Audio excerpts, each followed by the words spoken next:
परम पिता परमात्मा सदगुरु मौला ने मनुष्य शरीर सर्वोत्तम शरीर दिया है। ऐसा शरीर जिसका बराबरी, जिसकी तुलना किसी और से नहीं की जा सकती। और ये शरीर में जीवात्मा रहते हुए अगर परमपिता परमात्मा का नाम जपे, सुमरन करे, तो आवागमन से मोक्ष मिले, जन्म मरण से मुक्ति मिले और वो तमाम खुशियां हासिल करे जो मनुष्य शरीर के लिए मालिक ने मुकर्रर की हैं। इंसान चाहे तो इंसान से भगवान तक का सफर तय कर सकता है, पर यह तभी संभव है अगर इंसान अल्लाह वाहिगुरु राम का नाम जपे। मालिक का नाम जपना किसी और जोनी के लिए संभव नहीं है। 84 लाख जोनियां हैं, इनमें रहते हुए जीवात्मा भक्ति इबादत कर सकती है तो काल महाकाल की। जिसने ब्रह्मा जी, विष्णु जी, महेश जी को बनाया है, सभी देव फरिश्तों को बनाया है, उस ओंकार, उस Waheguru God, supreme power God को सिर्फ और सिर्फ मनुष्य ही देख सकता है, मनुष्य ही उसकी भक्ति कर सकता है और किसी के लिए संभव नहीं है। कई बार ये बात आती है,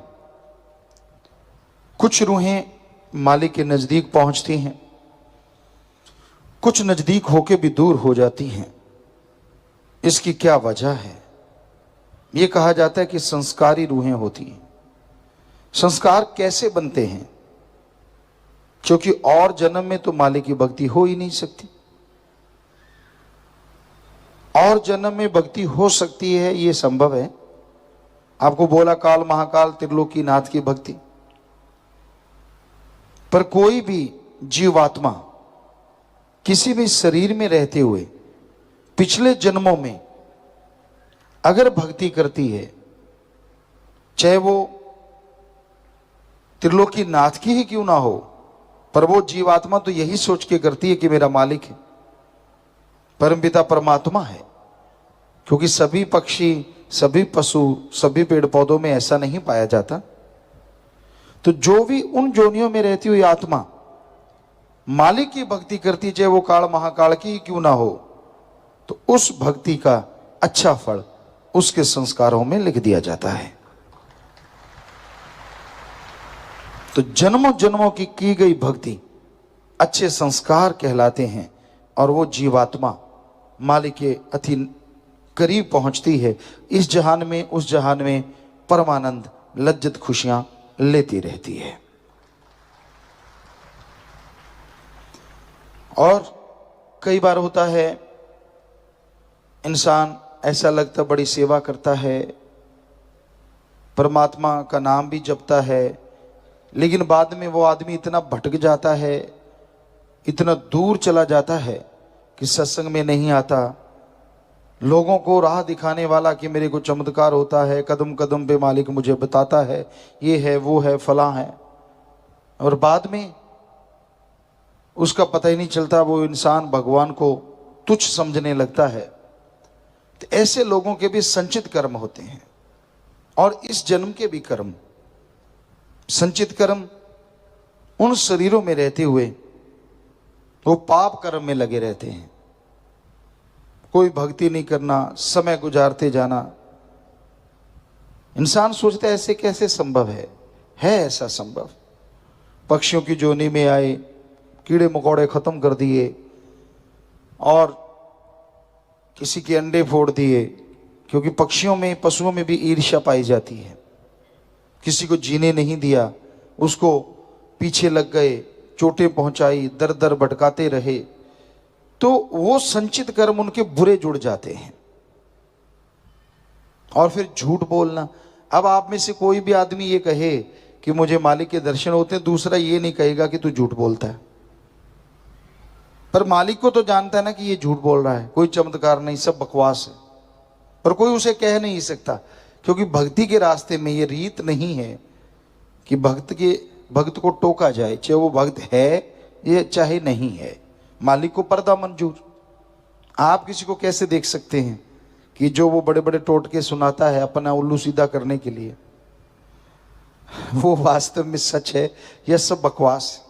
आप तो ये कहेंगे अच्छा ये तो बड़े भक्त जी आ गए, कभी आप उसे आसन देंगे, कभी हाथ बांध के बैठेंगे, कभी कुछ करेंगे, कभी कुछ। लानत लानत ऐसे मुरीद पे जो अल्लाह वाहिगुरु मालिक को छोड़ के, सतगुरु मौला को छोड़ के किसी और को उस रूप में देखता है। ऐसा नहीं होना चाहिए, कभी नहीं, क्योंकि सतगुरु अल्लाह वाहिगुरु राम तो सिर्फ एक ही है। जो दिखावा करता है, जो जितना ज्यादा शौफों करता है, उतना ही वो पाखंडी है, ढोंगी है। बचो ऐसे लोगों से। तो उसके यही संस्कार, क्योंकि पिछले जन्मों के बुरे जुड़े थे, इस जन्म में झूठ बोलता रहा अल्लाह के नाम पे, वाहिगुरु सतगुरु मौला के नाम पे, झूठ पे झूठ, झूठ पे झूठ, झूठ पे झूठ, तो उसकी बेड़ी में बट्टे डल जाते हैं और एक दिन बेड़ी मझधार में डूब जाती है, कुलें डूब जाती हैं। तो ये वजह होती है। कई बार लोगों के दिमाग में चलता है यार ये कैसे होता है, तो इस तरह से ये संभव है। मनुष्य शरीर में इंसान से भगवान बना जा सकता है, और मनुष्य शरीर में ही इंसान से आदमी शैतान से भी आगे निकल जाता है। इसलिए अपने दिमाग को मालिक के सुमरण में लगा के रखो, भक्ति इबादत में लगा के रखो। ओवर स्मार्ट कभी ना बनो। अपने आप को ये मत समझो कि मैं पता नहीं क्या चीज़ हूँ। उसने बनाया है, तू वही चीज़ है, और वो जब मर्जी वापस बुला ले, ऐसी ही तू चीज़ है। तेरे बस में कुछ नहीं है। तेरे बस में है कि तू अपने अच्छे कर्म बना ले चाहे बुरे बना ले, वो भी भगवान के वचनों की वजह से। तू खुद मुख्तियार है, मर्जी का मालिक है, तू सरदार है, मुखिया है। इसलिए अच्छे कर्म कर, अपने आप को अहंकारी मत बना। मुझे सब पता, मैं जानता हूं, मुझे ये मुझे वो। कभी भी डायरेक्ट इनडायरेक्ट अल्लाह वाहिगुरु राम की निंदा ना करो, क्योंकि वो अपनी बेड़ी में बट्टे डालने के बराबर है। उपमा करो मालिक की, उसकी भक्ति की, सतगुरु अल्लाह वाहिगुरु राम की, क्योंकि उसकी उपमा जो वाहिगुरु की उस्तत करते हैं, मालिक उन्हें अंदर बाहर कोई कमी नहीं छोड़ते। इसलिए उस ओम, उस राम, अल्लाह वाहिगुरु ईश्वर की हमेशा भक्ति करो, इबादत करो, सुमरन करो, भला मांगो सबका। कभी अपने आप को मन के हाथों मजबूर ना करो। मन भक्ति मार्ग पे चलने, वो गए बन जा सोना। अभी मौका होता उसी टाइम कोई ना कोई पेचा चला देता है। पतंग उड़ाया करते थे हम लोग, राजस्थान के उस एरिया में कोई पतंग उड़ाना नहीं जानता था। 1972-73 की बात है। तो हम पंजाब में आए, देखा लोग पतंग उड़ा रहे हैं, एक दो को बनाते देखा, मालिक ने रहमत की, हमने भी जाके वहाँ पतंग बनाए। सारा गांव इकट्ठा हो गया, ये क्या बन रहा है, और उससे उड़ाया गया। तो फिर तो गांव में पूरा शोर मचा कि ये क्या चीज़ है जो उड़ रही है। तो कहने का, और फिर उसमें बच्चे उड़ाना सीख गए, फिर पेचा डालते, एक दूसरे का पतंग कट जाता। तो वैसे ही मन ऐसी जालिम ताकत है, जब आप रूहानियत के रास्ते पे स्मूथ जा रहे हैं, लग रहा है कि आप मालिक की खुशियां ले लेंगे, बीच में ऐसी कोई ना कोई बल डालेगा, ऐसा पेचा डालेगा, आपकी पतंग कटती तो नहीं क्योंकि सतगुरु मौला का हाथ है, पर डिकडोले बहुत खाती है। इसलिए मन का पता ही नहीं किस रूप में प्रकट हो जाए, कोई पता नहीं किस रूप में आपको गिराना शुरू कर दे। तू तो है ही ऐसा, तू नहीं आगे जा सकता, तू तो बेकार, तू तो फला, तूने ये किया, तूने वो किया। जिसका सतगुरु मौला यार हो, जब यारी अल्लाह वाहिगुरु राम से लगाई है, तो इन बातों के चक्कर में पड़ना ही क्यों कि ठीक है मैंने उसको सौंप दिया, मालिक तू जाने, तेरा काम जाने, अच्छे कर्म करूंगा, भक्ति करूंगा, सेवा करूंगा, तू रहमत करना। बस अपने आप वो रास्ते पे लेके जाएगा, जीते जी खुशियां दिलवा देगा और मरणोपरांत संभाल जरूर करेगा। जी, यह कलयुग का जो समय चल रहा है, इसमें यकीन के काबिल अगर कोई है भरोसा जिस पे किया जाए वो है ओम हरि अल्लाह वाहिगुरु राम सतगुरु मौला। अदरवाइज संसार में खाऊ यार हैं। लोगों का प्यार सिर्फ लेन देन से है। पैसा मिलता रहे, खुशियां आती रहें, कर्म कटते रहें तो सतगुरु मौला अच्छा लगता है। बिघन आ गया, कोई मुश्किल आ गई तो लोग किनारा कर जाते हैं अपनी खुशियों से, अपनी दया में रहमत के नज़ारे से, क्योंकि पीर फकीर तो सबका भला सोचते हैं। वो नहीं चाहते कि कोई राम से दूर हो। हमेशा हर किसी को मालिक से जोड़ के रखते हैं ताकि तमाम खुशियां लगातार मिलती रहें। सेवा और सुमरन जितनी आप करते जाओगे उतनी ही झोलियां भरती जाएंगी। लेकिन इनमें जो बाधा आती है, काम वासना, क्रोध, लोभ, मोह, अहंकार, इनकी वजह से ही बाधा आती है। यही वजह है जिसके कारण इंसान दुखी होता है, परेशान होता है, गमगीन होता है। आज के दौर में लोग आपसी प्यार मोहब्बत, आपसी रिश्ते नाते निभाते तो हैं पर गर्ज की वजह से। बेगर्ज मोहब्बत करने वाले भी हैं लेकिन बहुत कम है। गर्जी प्यार है रिश्ते नातों में। सबसे बड़ा रिश्ता मां और बेटे का माना जाता है। लेकिन आप सोच के देखो, बेटा अपनी मां को आंखों से ओझल नहीं होने देता जब तक उसका दूध पीता है, जब तक उसकी फीड लेता है। जब तक खुद अपने कपड़े नहीं बदल पाता, जब तक खुद टट्टी पेशाब जाता नहीं, क्योंकि मां पे निर्भर होता है तो मां से बड़ा ही प्यार होता है। थोड़ा सा बड़ा हो जाता है, खेलना अच्छा लगने लगता है, यार दोस्त मित्र सहेलियां अच्छी लगने लगती हैं तो मां से थोड़ी सी दूरी आ जाती है। वैसे तो ये नेचुरली है, ऐसा होना ही जरूरी है, लेकिन उदाहरण देने जा रहे हैं तो ध्यान से सुनिए। बच्चा थोड़ा दूर हो गया लेकिन मां की भावना हमेशा अपने बच्चे से जुड़ी रहती है। कहते कूंज कोसों किलोमीटर दूर उड़ जाए तो भी ध्यान बच्चों में रखती है। गऊ कितने किलोमीटर दूर चरती रहे, अगर बछड़ा घर में बंधा है तो ध्यान उसमें ही रहता है। और ये सच है, मां के लिए बच्चा बड़ा हो गया लेकिन फिर भी ध्यान उसी में रहता है। बच्चा खेलता है खिलौनों के साथ, पढ़ाई करने लगा, यार दोस्त मित्र मिलने लगे, सहेलियां मिलने लगी। करते करते करते करते जवानी का समय आ जाता है और माँ बाप से काफी दूरी हो जाती है। जब छोटा था उसके मुकाबले अब जरूरी नहीं समझता हर बात अपने माँ बाप से शेयर करना, जरूरी नहीं समझता हर निर्णय माँ बाप के अनुसार लेना। हालांकि नादान है, छोटा है, पर उसे अपनी बेइज्जती फील होती है कि मैं अगर माँ बाप से सलाह लूंगा तो यूं लगेगा जैसे अभी मैं किड्स हूं, अभी मैं छोटा बच्चा हूं। तो इसलिए उसे पसंद ही नहीं है अपने माँ बाप से शेयर करना। कुछ संग ऐसा हो जाता है, यारी दोस्ती ऐसी हो जाती है, वो भी भरमाते रहते हैं, वो भी उकसाते रहते हैं कि यार तू अब इतना बड़ा तो हो ही गया ना जो खुद निर्णय ले लेगा, कि फिर से जाके मम्मी पापा से पूछना है, इत्यादि इत्यादि तरह तरह की बातें करते रहते हैं। और बच्चा पक्का हो जाता है कि नहीं, मैंने ये बातें अपने माँ बाप से शेयर नहीं करनी। वही माँ, वही बाप जिन पे दृढ़ यकीन होता है कि मेरा कभी बुरा नहीं करेंगे, जवानी में बच्चे को लगने लगता है नहीं, ये रोकते हैं तो मेरा बुरा करते हैं, हर कार्य से रोकते हैं।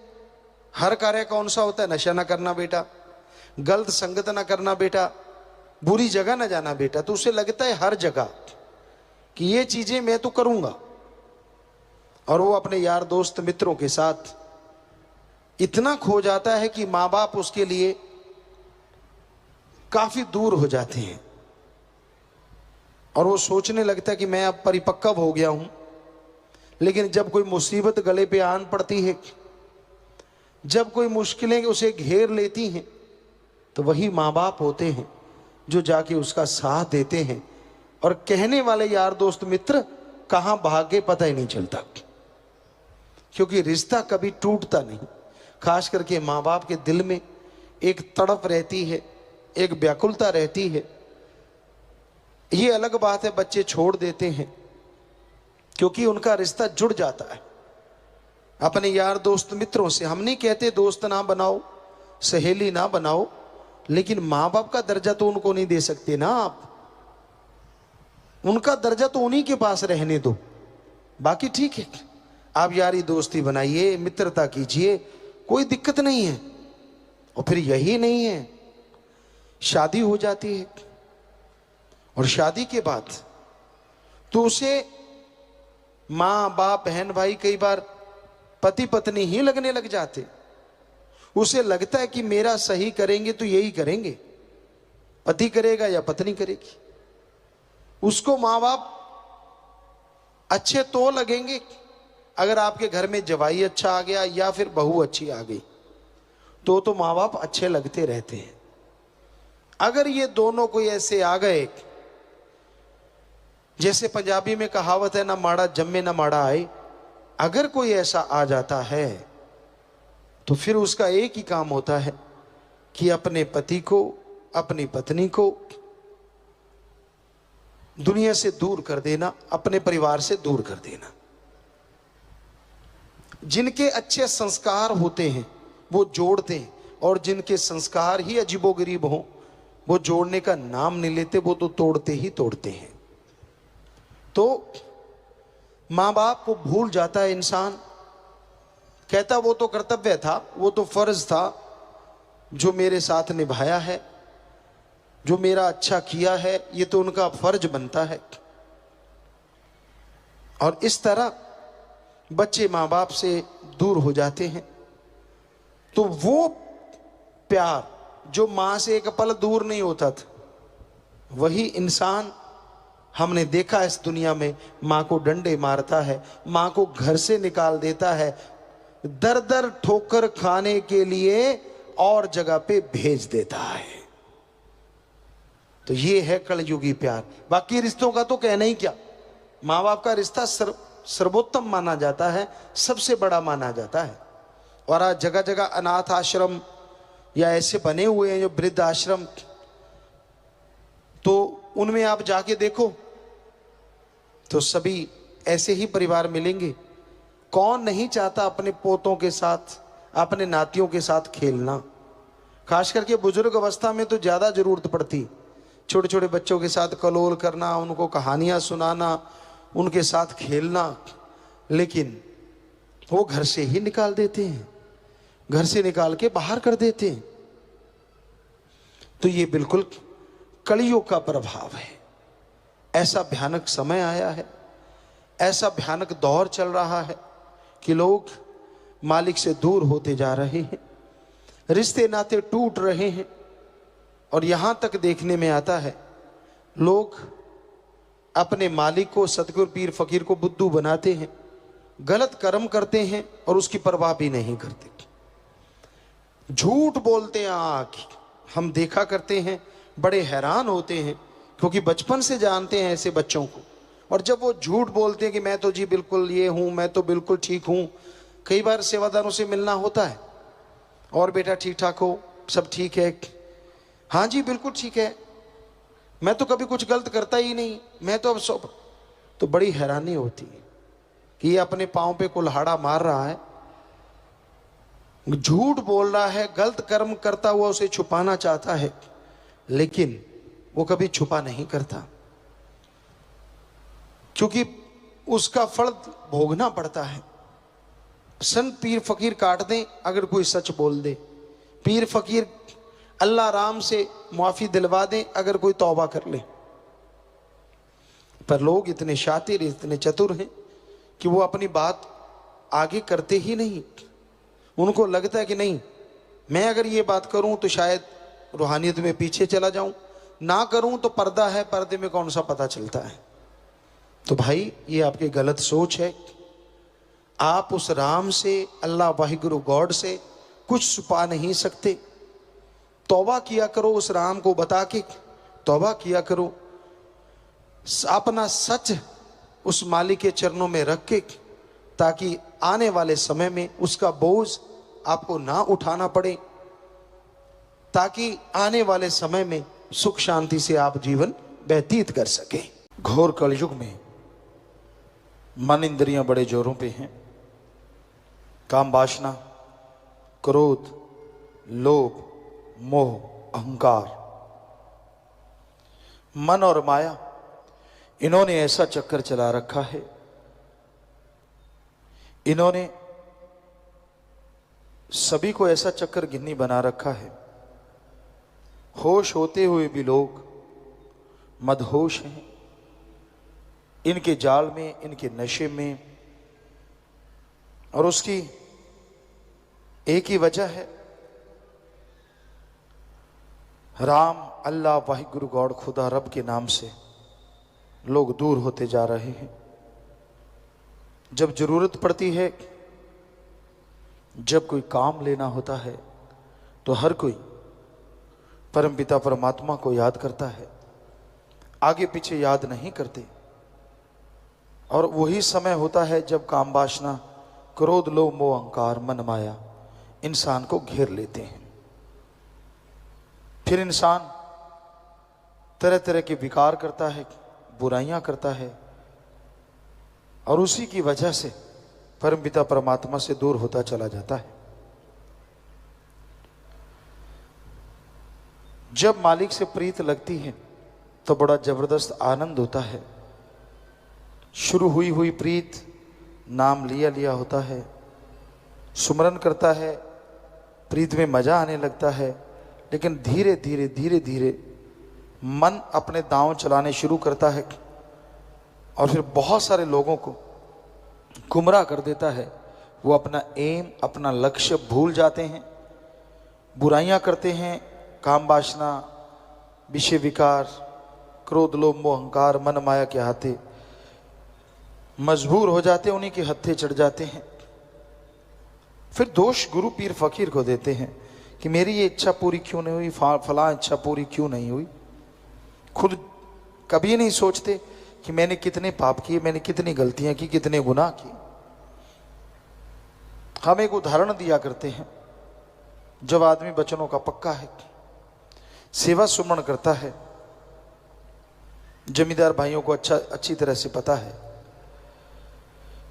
कि पानी आपके ट्यूबवेल से या नहर से भर के जाता है नाले में, खाड़े में, तो वो 1 किलोमीटर, आधा किलोमीटर तक लेके जाते हैं आप। पानी खेत में लगने लगता है, अभी लगने ही लगता है कि अचानक या नहर का मोगा है, यहाँ शुरुआत है, नहर से पानी आ रहा है, वहां से वो खाड़ा, वो नाला टूट जाता है।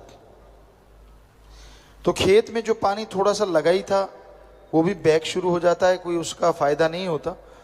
और आदमी दौड़ता है, 1 किलोमीटर चल के आया, उसको बांधने में समय लगता है, फिर से वो खाड़ा नाला भरता है, फिर जाके खेत में पानी लगने लगता है। तो इस तरह कई बार देखा हमने जमींदारों के, घंटा 2 घंटे यूं ही बर्बाद हो जाते हैं।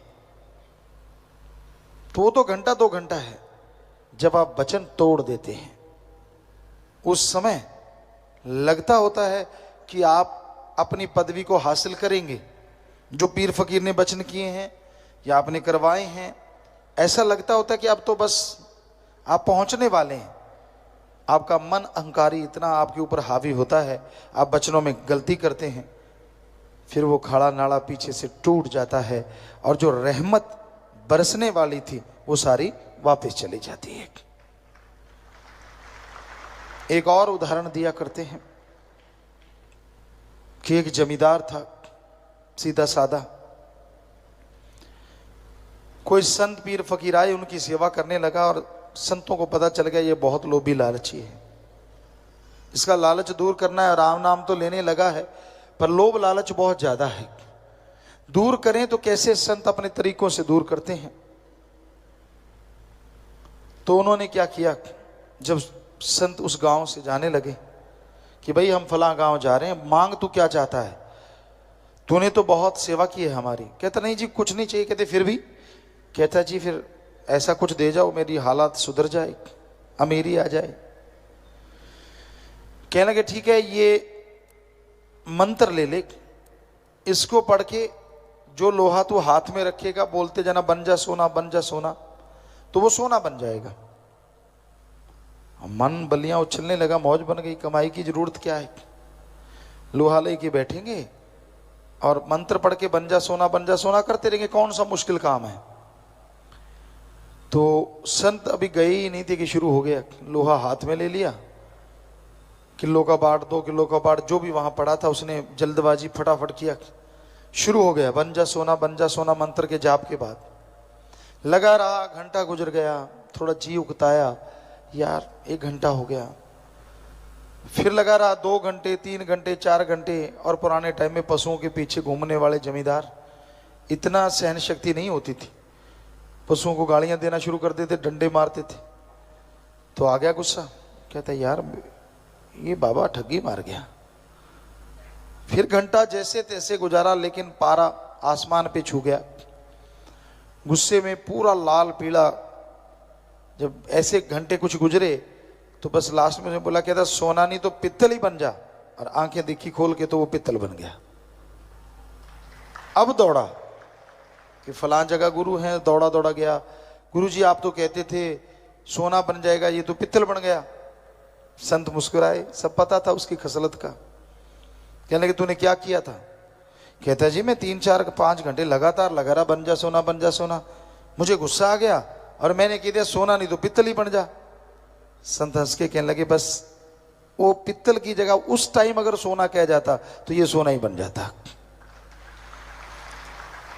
तो वो वाली बात है, संत प्यार मोहब्बत की फट्टी लिखते हैं, प्यार से अक्षर डालते हैं, मोहब्बत के बीज बोते हैं, और जब फल लगने वाला होता है, मन उसकी जो तने होते हैं, जड़ें होती हैं, वहां पे आरी फिरवा देता है, कुल्हाड़ी चलवा देता है, छोड़ यार क्या है।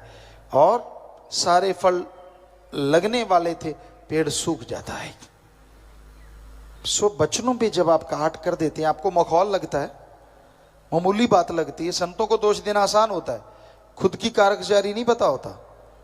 जब आदमी वचनों पे गलतियां करता है, बुरे कर्म करते ही चला जाता है और मनमते चलता है, यहां कुछ और बाहर निकलते ही कुछ और, हवा की बातें ये वो, तो फिर संत चाहे कितने भी वचन करें वो पूरे तो तभी होंगे ना जब आप उनको फॉलो करेंगे। संत कहते इस रास्ते पे चलना हीरे मिलेंगे, कहता नहीं मैं तो उधर जाऊंगा, तो उधर तो फिर टॉयलेट ही मिलेगी भाई। संतों की बात मानो, उसके अकॉर्डिंग चलो, तो वचन पूरे ना होए तो सवाल ही पैदा नहीं होता। मानो ना, वचन तो किए थे, वचन तो हुआ था, खुद क्या करते हो आप? तो भाई बिना वजह मन के पीछे लग के अपना सब कुछ गवा बैठते हो। तो फिर से वो खाड़ा नाड़ा बांधते हैं, पानी फिर 2 घंटे बाद। उसी तरह जब वचनों में गलती करते हो, आप माफी लेते हो, घंटा सुबह शाम सुमन करते रहो, परहित परमार्थ करो, तो फिर पता नहीं कितने समय बाद फिर से वो तार जुड़ेगी, फिर से वो नज़ारे आने शुरू होंगे। पर फिर ये ना हो कि आप दूसरी बार गलती कर दें, क्योंकि मन का क्या, जब एक गलती कर लेता है ना मन, फिर ललचाता रहता है। आदमी का जी ललचाता है, कौन मुझे कोई देख रहा है, मैं तो अकेला हूं, यहां तो कोई है ही नहीं। फिर गलती करता और बस खाड़ा जब बार बार टूटता है ना वो कमजोर हो जाता है, फिर बांधने में जल्दी से टाइम नहीं काबू आता। घग्गर नदी के बांध की तरह फिर तो बिखर जाता है, सारी बारी बर्बाद हो जाती है। फिर तो 2 घंटे सुबह शाम सुमन करो, तौबा करो सात संगत के सामने, क्योंकि सात संगत भगवान का रूप होती है, मालिक होते विराजमान। फिर माफी मिलती है, फिर पता नहीं कितना समय गुजरने के बाद नुकसान होना तो बंद हो जाता है माफी के साथ ही, लेकिन नई खुशियां आने में फिर देर लगती है। हाँ 2 घंटे सुबह शाम 2 महीने सुमन कर लो तो हो सकता है खुशियां फिर से जल्दी आ जाए, लेकिन इसका मतलब ये नहीं है कि आप फिर गलती कर लें, क्योंकि जितनी गलतियां करते जाओगे उतनी ही मालिक से दूरी बढ़ती जाएगी, उतनी ही खुशियों में कमियां आती जाएंगी। जो मर्जी कर लो आपको वो आत्मिक शांति परमानंद हासिल नहीं होता। इसलिए गलतियां ना दोहराया करो। हमारा तो बताना फर्ज है, मानना ना मानना आपकी मर्जी है।